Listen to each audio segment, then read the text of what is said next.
السلام عليكم. هواي من عندكم طلب من عندي أواري نتيجة العلاج اللي اعطيناه لهذا الديج. طبعا قبل كانت حالته تعبانة مثل ما تشوفون بالصورة، مثل الفيديو اللي نشرته بالبداية قبل 3 أيام. هذا الوضع كان مالته، والحمد لله على العلاج هذا اللي اعطيناه له ووضعه تغير، وخلي نقول 90%، ما أقول 100%. خلال 3 أيام 90% طاب. نجي التفاصيل العلاج موجودة بالفيديو السابق، وراح نشرح بعض المواضيع وبعض العلاجات اللي طلبتوها من عندي بالتعليقات مالتكم، فناخذها بالتفصيل ان شاء الله. اخوان، المشكلة هي انه احنا انتم مربين الدجاج، احنا اللي نربي بالمزارع بالبيوت. العلاج البيطري ما متوفر عندنا يعني بكثرة، مو بأي مكان، بعيد علينا يعني، مو بسهولة نحصله.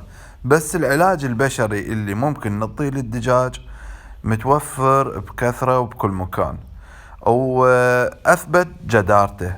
يعني هواي عالجت بيه الدجاج وأنجح وأفضل من العلاج البيطري، لأن العلاج البيطري مرات يجي مغشوش، مرات الشركات مو أصلية، المنتجة اكسباير، غيرها. بس العلاج البشري لا، مضمون اكثر.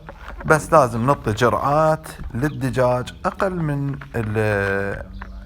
البشر، يعني لازم دائما نحسب نص او ربع الكمية اللي نعطيها للبشر. للاطفال هم ناخذ نصها او ربعها.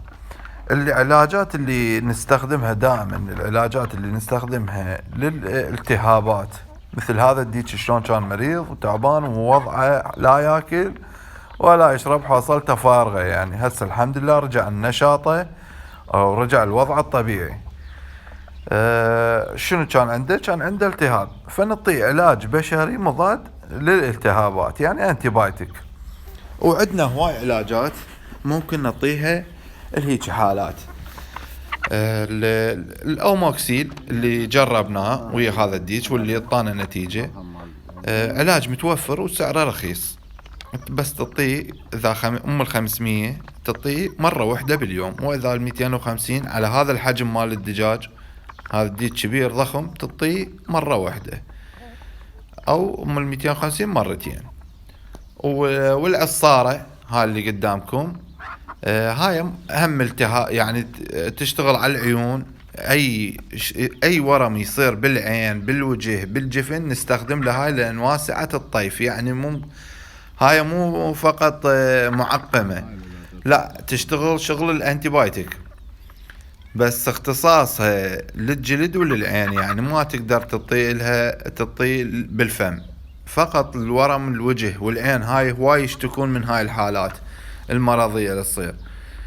فنعطيه هذا بالتزامن ويا الانتيبايوتيك هذا اللي اعطيناه الاموكسيل، او نستخدم له الثاني تتراسايكلين، همين علاج فعال جدا. هذا العلاج دائما استخدمه انا ويا الدجاج، الافراخ ويا الكبار نعطيهم من هذا العلاج، يجيب نتيجة فعالة. يعني هم اختصاصي يعني الالتهابات مال الدجاج اللي تصير عندنا.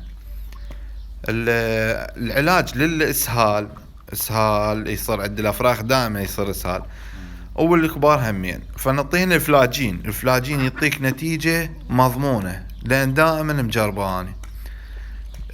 للدجاج للأفراخ أعطيهن الشراب مال الأطفال، تروح للصيدلاني تقول له أريد شراب مال الأطفال، مال فلاجين مال الأطفال، وتعطيه على لتر قبق، على لتر مال المي. بس لا تعوفه يظل، يعني يشربن من عنده 3 ساعات 4 5 شيله من عنده. ايش عندنا بعد؟ عندنا واحد الاخوان سألني عن الديدان، بس ما افتهمت قصده. الديدان يعني القمل اللي على الريش مال الدجاج، او الديدان اللي تصير بالامعاء مال الدجاج وتأثر على نمو الدجاج، تأثر تأثير سلبي. اخوان، اذا علاج الديدان، الرماد مال الخشب نقدر نستخدمه، نجمعه بطاسة مال، شلون طاسة مال العمالة، هاي الطاسة الكبيرة، اي مكان واسع ممكن الدجاجة تغطس بيه، هي راح تنظف نفسها بهاي الطريقة.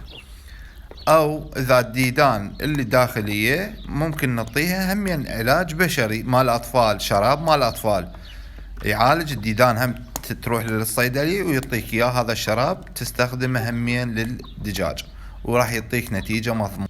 وبالنسبة للدجاج الهراتي يا اخواني، فسويت لكم قناة خاصة بالدجاج الهراتي، اشترفوني بالاشتراك بيها ومشاهدة الفيديوهات. راح تظهر لكم هاي الفيديوهات اللي موجودة، راح تدخلك قبل على القناة، او تضغط اكو راح اعوف لك رابط بالوصف، تضغط عليه ويدخلك على القناة، وربي يوفقكم.